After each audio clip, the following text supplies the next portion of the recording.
A nave repousava como um cadáver esquecido no fundo do cânion, seus flancos corroídos pela areia e pelo tempo. A equipe de resgate chegará após semanas de busca guiada por sinais intermitentes emitidos por um transmissor danificado. O ar dentro da nave estava denso, impregnado de um cheiro metálico que grudava na língua. O líder da expedição, um homem de ombros curvados chamado Henry, ordenou que mantivessem as lanternas baixas. A luz trêmula revelava paredes cobertas de líquen pútrido, pulsando suavemente como se respirassem. No centro da câmara principal, sobre uma plataforma de metal retorcido, estava o corpo de Odisseu. Não era um cadáver comum. A pele translúcida e esticada sobre ossos que brilhavam como quartzo parecia absorver a luz ao redor. Não havia ferimentos, apesar de a nave estar partida ao meio. Uma das biólogas, Cecília, aproximou-se com um scanner portátil. Os números que surgiram na tela não faziam sentido. Atividade celular contínua, regeneração constante, como se cada célula operasse independente do todo. É impossível, sussurrou. Nada vive assim. Henry tocou o braço dela, seus dedos grossos pressionando com urgência. Isso não é vida, disse, apontando para os registros do transmissor. O sinal não parou de mudar. Frequências diferentes a cada hora. Como se estivesse aprendendo. A equipe recuou quando o corpo começou a emitir um zumbido baixo, vibrando em harmonia com o equipamento. Cecília notou algo novo. Veias escuras se ramificavam sob a pele, formando padrões que lembravam constelações. Ela anotou em seu diário, rabiscando rápido demais, as palavras se embaralhando. Naquela noite, o primeiro pesadelo chegou. Sonhos de quedas infinitas, vozes sussurrando em línguas mortas e um calor que queimava de dentro para fora. Acordaram suando, exceto Henry, que jurou ter visto o corpo se mover enquanto dormiam. Pela manhã, o transmissor parara. Em seu lugar, um novo sinal ecoava nas paredes da nave, mais alto, mais insistente. Cecília sugeriu evacuar, mas o coordenador da missão, um homem de rosto impassível chamado Jordan, vetou a ideia.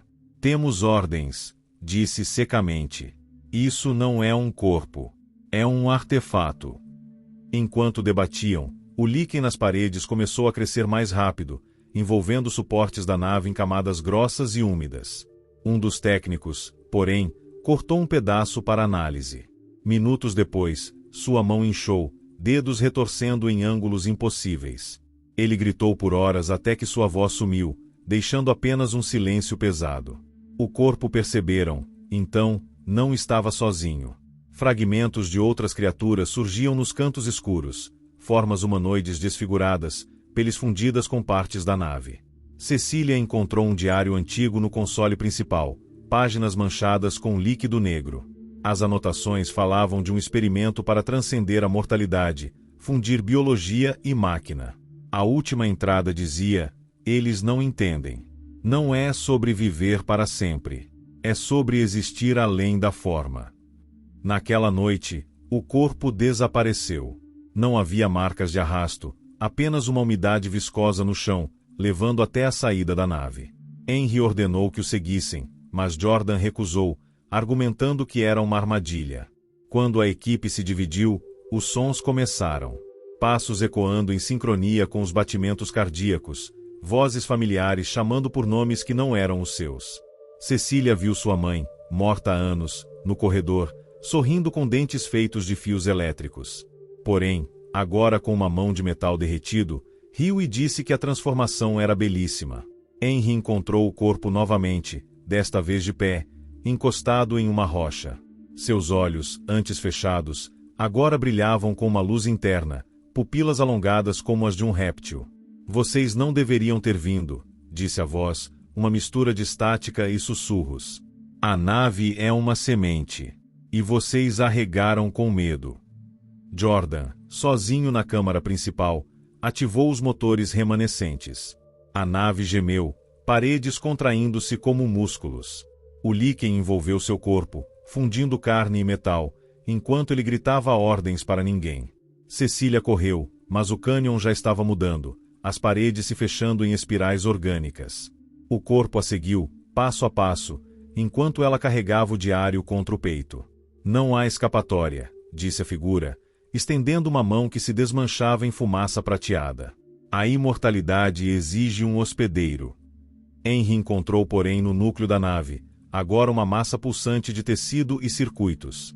Ele nos escolheu, balbuciou, porém, enquanto sua pele se descolava, revelando camadas de algo que não era carne nem máquina. É lindo. Cecília, escondida atrás de uma rocha, viu o corpo aproximar-se de Jordan, que agora se transformava em uma estátua viva de veias luminosas. O sinal do transmissor atingiu seu pico, e a nave inteira tremeu, soltando um grito que ecoou por quilômetros. No silêncio que se seguiu, apenas Cecília permaneceu consciente.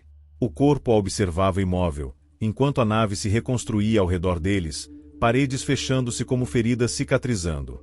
Você entende agora, disse ele, e sua voz era dela própria, jovem e cheia de esperança. A morte é um conceito frágil. Nós somos o próximo passo. Ela abriu o diário, as páginas agora em branco, e escreveu uma única frase: ele está certo.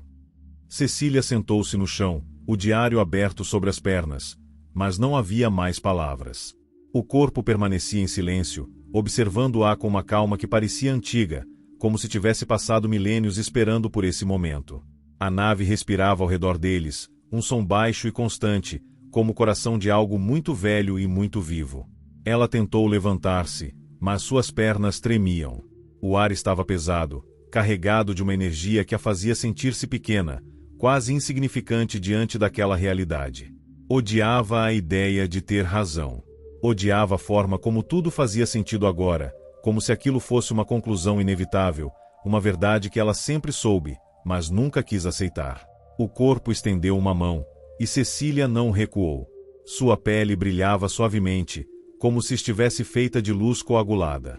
Você pode escolher, disse, sua voz ecoando dentro dela, em vez de fora. Pode seguir, ou pode ficar. Nenhuma das duas opções é errada. Ela pensou em sua família, em seus amigos, na vida que deixará para trás. Tinha medo, mas também havia curiosidade. Não era apenas medo da morte, mas do que poderia vir depois. Do que poderia ser. Se a imortalidade era isso, então talvez fosse melhor do que imaginava. O corpo inclinou a cabeça, como se lesse seus pensamentos. A morte não é o fim. É apenas uma transição. Você já está nela, Cecília.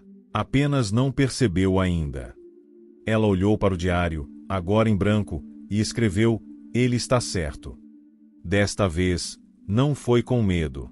Foi com uma certeza que a assustava e a fascinava ao mesmo tempo. A nave começou a mudar novamente. As paredes expandiam-se, como se estivessem se preparando para algo maior. O líquen pútrido desapareceu, substituído por um tecido brilhante, quase orgânico, que pulsava em ritmo com seu coração. Era como se a nave estivesse viva, consciente, e eles fossem apenas parte dela. Cecília ouviu um som vindo de longe, um sussurro, um chamado. Era a voz de alguém conhecido, mas não conseguia identificar quem. Era como se todas as vozes do mundo estivessem ali, misturadas, chamando-a para algo além do que sabia. Ela fechou os olhos. Quando os abriu, a nave estava diferente. As formas humanoides que antes estavam nos cantos escuros agora estavam ao seu redor, mas não eram criaturas grotescas. Eram espelhos. Refletiam versões de si mesma, cada uma com uma expressão distinta, como se fossem possibilidades diferentes da vida que poderia ter levado. O corpo sorriu. Você é parte disso agora. Não precisa fugir. Pode simplesmente existir.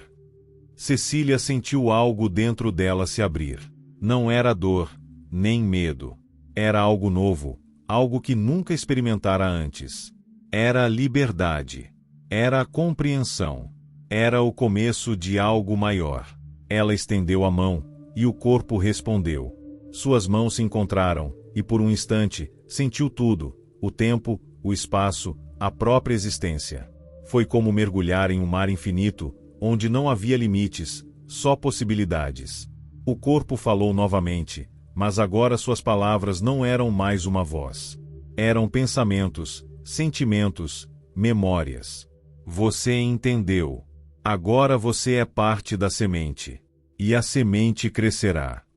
Cecília sentiu a nave se movendo, não fisicamente, mas de outra forma. Estava sendo absorvida, transformada, integrada. Não era uma morte. Era uma evolução. Uma mudança. Um novo começo. Ela olhou para o diário uma última vez, e as páginas, agora cobertas de uma escrita que não era sua, diziam: viva, evolua, exista. No fundo da nave, nas profundezas onde o tempo se tornava fluido, o corpo se tornou parte da estrutura, parte do processo. Não estava mais sozinho. Estava conectado a tudo, a todos, a toda a história que já havia sido e que ainda viria. E Cecília, por sua vez, tornou-se parte do que era possível. Não mais uma humana, mas algo mais. Algo que não tinha nome, mas que tinha significado. E assim, o cânion se fechou atrás deles, e a nave, agora completa, partiu em direção a novos horizontes. Não para o fim, mas para o início de algo que ninguém jamais poderia imaginar.